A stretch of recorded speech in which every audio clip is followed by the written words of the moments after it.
Upang makaipon ng pera para iligtas ang circus ng kanyang lolo, isang batang babae at isang bakulaw ang naglakbay sa Korea at naging pinakamahusay na manlalaro ng baseball sa kasaysayan. Ngayon ay balikan natin ang kwento ng pelikulang Mr. Go mula sa taon ng 2013. Ang pinakamalaking atraksyon sa Rongo Chinese Circus ay ang bakulaw na naglalaro ng baseball na si Lindling na may lakas ng 20 lalaki at tumitimbang ng higit sa 600 pound.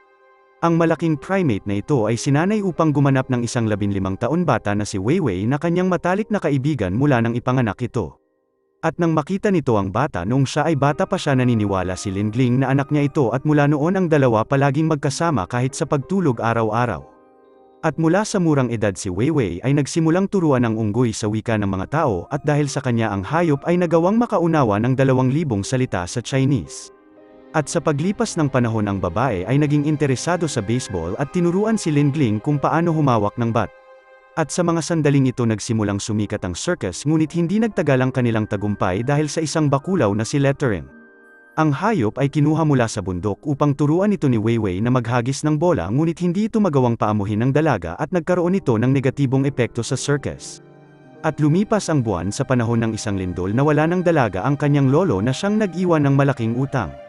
Upang mapigilan ang circus mula sa pagbangkarote, lumipat ang grupo sa rehiyon ng Yanenjin at inilaan ni Weiwei ang lahat ng kanyang oras at pagsisikap upang maibalik ang circus. At lumipas ang ilang buwan, ang mga kolektor mula sa Chenin Finance ay lumitaw upang kolektahin ang utang at balak kunin si Lindling bilang kabayaran upang maibenta nila ito. At malinaw na ang mga miyembro ng circus ay hindi pinahintulutan na kunin ang bakulaw at isang araw sila ay binisita ng pinakamalaking sport agent sa Korea na si Sun Chang-soo. Ang layunin ng negosyante ay ihanda si Lindling na maging isang mahusay na baseball player at dinala sa kanyang bansa upang makapaglaro. At dahil natatakot na ang utang ng kanyang lolo ay maaaring kunin si Lindling bilang kabayaran, na isip ni Weiwei na ang pinakamagandang paraan na mayroon sila upang hindi magkahiwalay ay ang pumunta sa bansang Korea. At sa tulong ng primate, gusto ng dalaga na kumita ng sapat na pera upang bayaran ang utang ng kanyang lolo at pagkatapos ay bumalik ulit sa China kung saan muli nitong bubuksan ang circus. At bago tuluyang umalis, nagpaalam si Weiwei sa mga batang ulila na sumilong sa kanyang circus at kailangan pigilan ang kanyang luha nang makita niyang tumatakbo ang mga ito at sumusunod sa kanila. At nang makarating sa Korea, ang dalaga at ang bakulaw ay sinalubong ni Mr. Sun at ng isang malaking grupo ng mga reporter na natakot na makita ang bakulaw sa personal. At sa araw na yun ang dalawa ay tumuloy sa bahay ng negosyante at si Lindling ay napilitan na manatili sa isang glass box. At sa pagtingin sa mansyon, nagsimulang magtaka si Weiwei kung paano yumaman si Sun at kung bakit kilala siya bilang isang bounty hunter. Pinaliwanag ng lalaki na nakuha nito ang milyong-milyong mga kontrata para sa mahusay na manlalaro ng baseball player na makikita niya at marami sa kanila ngayon ay naglalaro sa Japan at Estados Unidos. Gayunpaman, ang ibang mga tao ay tinuturin si Sun na kontrabida dahil sinasabing binibenta lamang nito ang mga manlalaro. At upang maitayo ang kanyang higan, sinira ni Lindling ang puno na inilagay ni Sun sa loob at ang lalaki ay naging desperado dahil masyado itong nagbayad ng malaki para sa halaman na yon.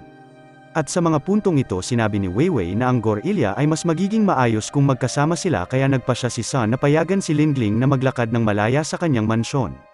At habang naglalakad ito sa stadium, nagtanong si Weiwei tungkol sa kontrata at sa perang pinanggako ni Sun, ngunit sinabi ng lalaki na makukuha nito ang pera sa lalong madaling panahon. Samantala, sinamantala ni Lindling ang pagkakataon na tuklasin ang lugar at umakyat sa itaas at nagpasya si Weiwei na samahan ang kanyang kaibigan at sinundan sila ng ahente. Ang plano ni Sun ay kunin ang bakulaw upang maglaro sa Estados Unidos dahil balak nitong gamitin ang kanyang kakayahan upang kumita ng maraming pera. Gayunpaman, hindi pinangarap ni Weiwei ang katanyagan at tagumpay, at ang gusto lamang nito ay makuha ang pera na kailangan niya sa lalong madaling panahon. At ngayon na umalis ang dalaga sa circus, si Lin at ang kanyang tauhan ay pumunta sa lugar upang kunin si Lettering. At dahil nabigong kunin si Lindling, balak ng lalaki na gamitin ang isa pang bakulaw upang makabayad ang dalaga, ngunit ang problema ay si Lettering ay hindi masunury ang hayop at ayaw nito sa mga tao, kaya kailangan gumamit ng lalaki ng tranquilizer upang kunin ito. At sa sumunod na umaga, si Lindling na tinawag nilang Mr. Go ay naglaro sa kanyang unang laro at ang bakulaw ay naging miyembro ng Dukhan Bears na natalo sa bawat laro nito. At nang pumasok ito sa stadium, ang bakulaw ay nalilito pa rin at sinundan ang mga utos ni Weiwei. At nang makita na nakikipag-usap ang dalaga sa bakulaw, mas lalong naging curious ang mga tao na makita ang kayang gawin ng hayop. At nang marating nito ang posisyon niya, umupo si Lindling sa pitch at naghintay sa pitcher na ihagis ang bola. At sa mga sandaling yun tinamaan ito ng bakulaw ng may pambihirang lakas at pinadala ang bola palabas ng stadium. Si Moon ang pinakamahusay na pitcher sa kanyang team at nakaramdam ng hamon nang napagtanto nito na tinamaan ng hayop ang kanyang bola ng walang hirap. At bago pa ang pangalawang pagbato nag-concentrate ang lalaki at ginawa ang pinakamahusay na pagbato sa buong buhay niya ngunit hindi ito sapat upang pigilan si Lindling na tamaan ng bola.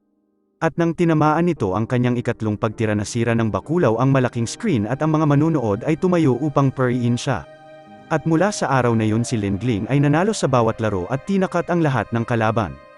At sa paglipas ng panahon mas lalong dumami ang kanilang fans at ang Dukhan Bears ay naging isa sa pinakamahusay na baseball team sa South Korea. At salamat sa mahusay na paglalaro ni Lindling nakatanggap si Son ng $1,000,000 na alok mula sa dalawang malaking Japanese club na ibenta ang Primate ngunit nagpas siyang tanggihan sila. At sa umaga nakatanggap si Weiwei ng video call mula kay Lin at natuklasan na si Lettereng ay kinuha niya. At dahil nagalit nagawa ng bakulaw na pakawalan ang kanyang sarili at ibinuhos ang kanyang galit sa lalaki na kumuha sa kanya. At matapos silang patumbahin inatake ng bakulaw ang kamera at naputol ang kanilang tawag. Ang bata ay labis na nag-alala matapos nitong mapanood ang video at hindi makapunta sa laro ng baseball. Kaya si Mr. Son ang kailangan na gumabay sa hayop na nag-iwan kay Lindling ng labis na pagkalito sa kanyang mga galaw. At dahil sa takot tumakbo ang bakulaw sa field at umakyat sa stand para subukan na tumakas at nang magawa nitong makausap ulit si Lin nakita ni Weiwei si Lettereng na nakagapos sa kisame at natuklasan na lahat ng batang ulila na bahagi ng circus ay ginawa din nilang bilanggo. Pagkatapos ay sinabi nito sa dalaga na kailangan itong mabayaran ang utang ng kanyang lolo sa susunod na 30 araw o kung hindi ibebenta din ito ang mga bata. Samantala si Lindling ay nakaupo sa itaas at tahimik na kumakain ng saging nang dumating ang isang helicopter. At nang napagtanto nito na nandun ang mga lalaki upang kunin siya tumakbo si Son upang pigilan sila ngunit nagawa ni Lindling na pigilan ang mga lalaki ng mag-isa. At matapos na ihagis ang saging sa helicopter tumakbo ito sa gilid ng screen at ginamit ang mga power cable upang lumambitin. At sa panahon ng kanyang pagtakas sinubukan siyang hulihin ng isa sa lalaki gamit ang net at muntik nang mahulog si Lindling sa mga tao ngunit sa kabutihang palad nagawa nitong humawak at umakyat pabalik sa bubong. At sa pagpilit ng mga fans ang helicopter ay umalis at natigil ang laro at lumipas ang oras tumanggi si Lindling na bumaba mula sa malaking screen at bumaba lamang ito upang makita si Weiwei ngunit ang dalaga ay labis na nagalit. Sinabi ng babae na nakita nito ang kontrata at nagpa siya na harapin si Son dahil natuklasan nito na ang pera na matatanggap niya ay hindi katumbas ng napag-usapan nila. At dahil sa galit bumalik si Weiwei sa mansyon kasama ang negosyante ngunit nagpas siyang lumayo kay Lindling dahil sinira nito ang pagkakataon niyang maging isang profesional na baseball player. At pagkatapos ng gulo sa laro nagpa siya si Son na uminom at niyaya ang bakulaw na sumama sa kanya. At sa kabila ng tingin sa kanya ng ibang tao na masamang tao at si Kim si Son ay may mabuting puso at tunay na nagmamalasakit sa hayop. Samantala ang mga balita tungkol kay Lindling ay kumalat sa mundo at nakarating sa China at nakita ni Lin ang mga ulat sa TV nang magsimulang maghagis ng bola si Lettereng sa TV at nakaisip ng paraan ang lalaki na kumita ng pera. At sa halip na ikulong siya sinubukan ng lalaki na makipagkaibigan sa kanya at plano na mas magalit ito kay Lindling. At sa pagtatangkang ibalik ang imahe ni Lindling sa media sinamahan ni Weiwei ang bakulaw sa isang TV show at nagtanghal kasama ito. At sa una ang babae ay natatakot sa bakulaw ngunit unti-unting pinatunayan ni Lindling na pala kaibigan ito sa mga tao. At pagkatapos ng pagtatanghal nakuha ni Lindling ang tiwala ng mga tao at pinayagan na bumalik sa stadium. At habang pinapanood nito ang bakulaw naghanda si Lin na gawin ang kanyang plano at inutusan ang kanyang tauhan na tulungan si Lettereng mag-ensayo sa kanyang paghagis. At pagkatapos ng isang successful na laro si Lindling ay naging target ng atensyon mula sa mga coach ng malalaking Japanese League at si Mr. Chunichi ay nagpunta ng personal sa Korea upang subukan na kunin ang bakulaw. At sa kanilang pag-uusap si Chunichi ay nag-alok ng pinakamalaking offer ngunit tumanggi ang ahente. At nang umalis ito sa stadium sinabi nito ang balita kay Weiwei na natuwang malaman nito dahil mababayaran nito ang utang at muli nitong mabubuksan ang circus pagkatapos ng negosasyon. At sa mga puntong ito inihayag ni Son ang kanyang diskarte at sinabi na hindi nito tinanggap ang alok upang hintayin ang alok ng kalabang koponan. At sa kanilang pag-uwi nagsimulang kumilos ng kakaiba si Lindling at sinubukan alamin ni Weiwei kung ano ang nangyayari sa kanya dahil ngayon lang nito nakita ang kanyang kaibigan ng ganito.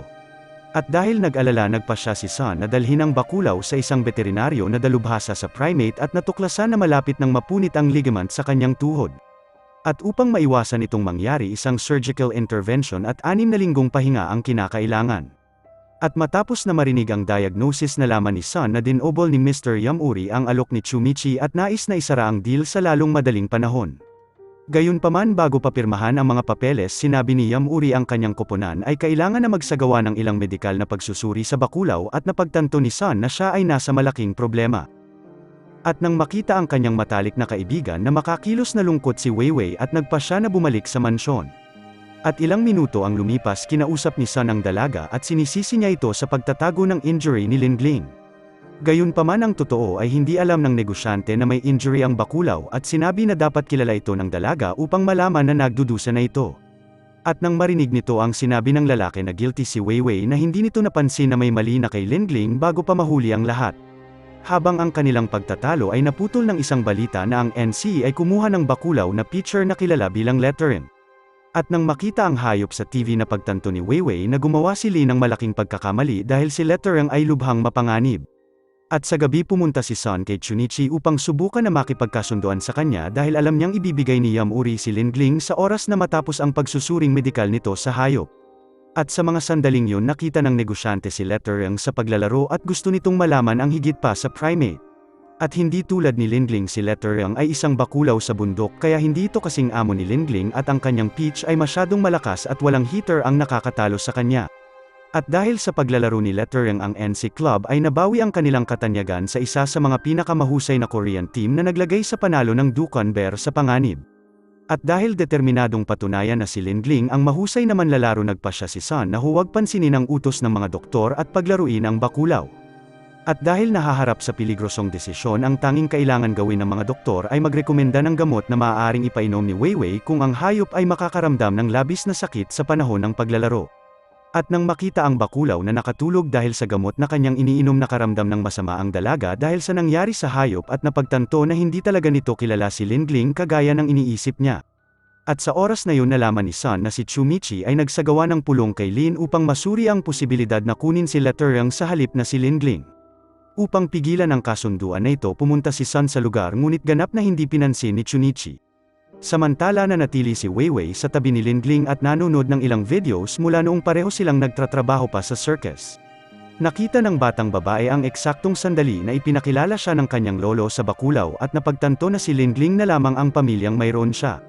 At matapos na mawala ang kanyang kontrata kay Chunichi pumunta si Sun kay Mr. Yamuri at ang lalaki ay nakiusap sa kanya na talunin ang kalaban. At kung magagawa ni Lingling na talunin si Letterang ginagarantiyan ni Yamuri na isasama niya ito sa kanyang team nang walang anumang medikal na pagsusuri. At dahil alam na hindi ito maaaring kayanin ni Lingling walang pagpipilian si Sun kundi sabihin sa Dukhan Bears executives ang totoo at ibinunyag na ang Bacurau ay may sakit. At sa mga puntong ito nagbanta si Zuni na ipapakulong siya nito dahil sinira ni Sun ang kontrata sa pagtatago ng isang mahalagang bagay mula sa mga directors. At sa panahon ng pagtatalo patuloy na pinapanood ni Weiwei ang video tungkol sa buhay ni Lingling at naalala na ilang buwan ang lumipas isang lindol ang tumama sa circus at sa mga araw na yun ang babae ay nakulong sa pagkaguho at hindi nagpahinga si Lingling hanggang sa mahanap siya nito. At ang bata ay halos wala ng buhay ngunit salamat sa Bacurau nagawa siya nitong madala sa ospital sa tamang oras.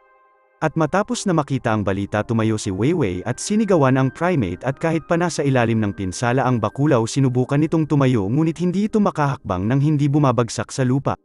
At nang makita ang nakakalungkot na sitwasyon ng dalaga gumawa si Sun ng isang desisyon at inutusan si Weiwei na bumalik sa China kasama si Lingling. Pagkatapos ay binigay nito sa babae ang isang tseke at hiniling sa babae na bayaran ang kanilang utang at magbukas ng bagong circus gaya ng plano nito. Gayunpaman tumanggi si Weiwei na umalis dahil alam niya kapag ginawa niya ito si Mr. Sun ay makukulong.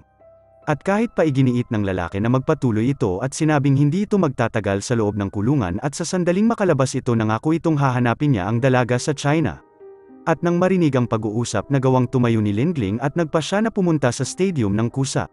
Gayunpaman nang magsimula ang laban at kailangan na tamaan ng Bacurau ang bola na pagtanto ng lahat na ang manlalaro ay lubhang nasugatan.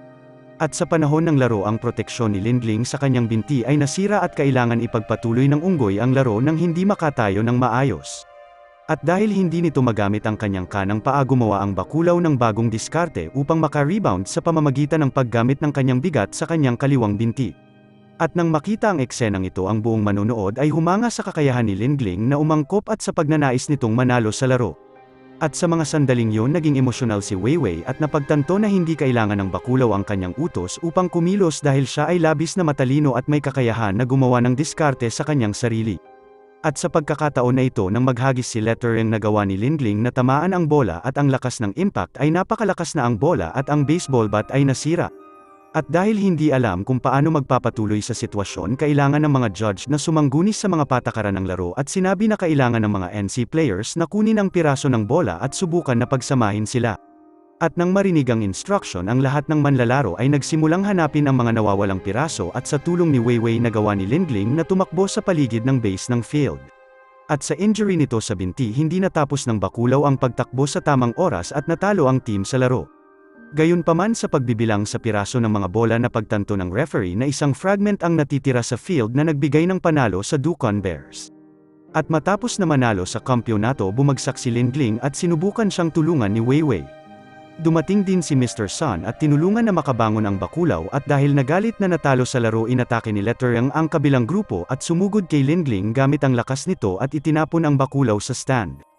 At nang makita ang sugatan na Bakulaw nagsimulang tuyain ni Lin si Weiwei at naglakad patungo kay Lettering upang ipakita sa publiko na ang sitwasyon ay kontrolado. At ang hindi alam ng lalaki na siya ay aatakihin ng Bakulaw at inihagis sa field katulad ni Lingling. At sa pagtatangkang kontrolin si Lettering ginamit ni Weiwei ang kanyang letigo ngunit nagawa ng Bakulaw na hawakan ito. Upang hindi masaktan ng dalaga tumalon si Sun sa leeg ng hayop at inihagis habang kaparehong bagay ang nangyari kay Weiwei nang sinubukan nitong pakalmahin ang unggoy.